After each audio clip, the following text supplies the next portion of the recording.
গুণবান স্বামী যদি থাকে তাহার সঙ্গে যে স্ত্রী দুঃখ কষ্ট বুঝতে পারবে সেই সংসার সুখে রবে। যেই নারী দুঃখে থাকলে স্বামী তার দুঃখের কথা বুঝে সেই স্বামী সেই নারীর সংসার সুখী হবে। তাই আমি চাই আজকে আমার মায়েরা আমার বাবারা যেন কিছু জ্ঞান নিয়ে যেতে পারে।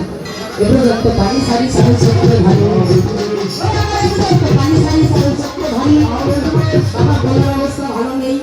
আমি আপনাদের কাছে আশীর্বাদ এবং দোয়া চাচ্ছি আমি যেন এই জায়গায় আপনাদেরকে কিছু গান কিছু জ্ঞানের কথা উপহার দিতে পারি। হ্যাঁ, কারণ আশীর্বাদ এবং দোয়া হচ্ছে অমূল্য সম্পদ। আর আমাকে যারা কমিটি দাদা বাবারা এবং বিষ্ণুদা বারবার এই জায়গায় নিয়ে আসছে, দেখেন এলাকার সরকার হলেও বারবার এই জায়গায় আমার মনে হয় 3 থেকে 4 বার আসা হলো। অনেক জায়গায় অনেক সরকার একবার গিয়ে আরেকবার যাইতে পারে না।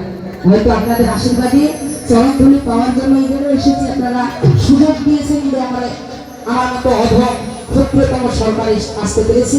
তাই সকলে আমাকে দোয়া আশীর্বাদ করবে আমি যেন আপনাদের মুখ রাখতে পারি। আপনাদের গর্ব না? এলাকার সরকার যদি আমি মুক্তি আমি বাইরে গান করতে যাই তাহলে তো আপনাদেরই গর্ব, তাই না বাবা, যে আমাদের